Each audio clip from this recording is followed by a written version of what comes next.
En este video se mostrarán las facultades del Congreso de la Unión en relación a la iniciativa, la declaración y terminación de la guerra. El Congreso de la Unión es el órgano depositario del Poder Legislativo Federal de México.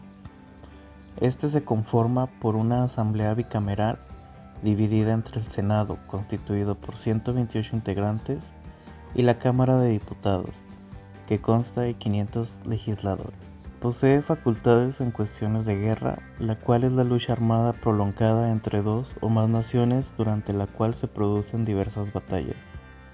En el orden normal de los actos que conducen a la guerra, se presentan sucesivamente las siguientes fases: iniciativa para declarar la guerra, declaración de guerra, terminación de guerra.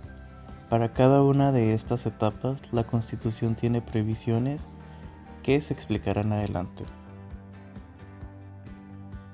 El Congreso de la Unión puede declarar la guerra en nombre de los Estados Unidos mexicanos, previa ley de este, que como lo dice el artículo 71 de nuestra Constitución, la iniciativa de leyes y decretos se conceden al presidente de la República, diputados, senadores y a las legislaturas de los estados. Esta regla general es susceptible de algunas excepciones.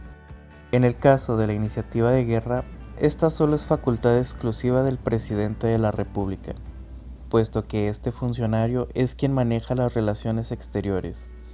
Es por esta razón que el Congreso de la Unión no puede declarar la guerra si no es en vista de los datos que le presente el Ejecutivo, de forma que la resolución del Congreso necesita la actuación del presidente. El Congreso no puede declarar la guerra si no es en vista de los datos que le presente el Ejecutivo, mediante una ley que tiene vigencia dentro del país que la expide. Esta declaración no produce efectos fuera de las fronteras, sino solamente para el pueblo mexicano.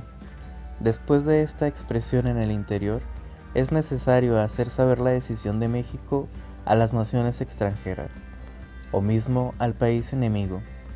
Para los efectos del derecho internacional, esta tarea es de incumbencia para el Ejecutivo, quien es el encargado de las relaciones exteriores, que no debe confundirse con la declaración de estado de guerra tal y como se haría en mayo de 1942, cuando México decidió participar en la Segunda Guerra Mundial. La guerra concluye habitualmente con la celebración de un tratado, lo cual corresponde al presidente de la República con la aprobación del Senado. La Constitución concede mayor importancia al comienzo de la guerra que a su conclusión, pues mientras en aquel intervienen el Congreso y el presidente, en esta participan el presidente y el Senado. Además, para declarar la guerra hay prevenciones especiales en la Constitución, como son las fracciones 12 del artículo 73 y octava del artículo 89, lo que no sucede respecto a su terminación. En el tratado que pone fin a una guerra, con frecuencia se estipulan condiciones que afectan al territorio de los países. Esta y otras condiciones que afectan los preceptos de la Constitución serán inválidos mientras el constituyente permanente no lleve la reforma correspondiente. La Constitución marca como obligación de los mexicanos alistarse y servir en la Guardia Nacional, conforme a la ley orgánica respectiva, para asegurar y defender la independencia, el territorio, el honor, los derechos e intereses de la patria, así como la tranquilidad y el orden interior. Los medios para cumplir esa obligación no quedan al arbitrio del obligado, pues se puede elegir entre el servicio de las armas, la prensa, los hospitales, el suministro de municiones, etc.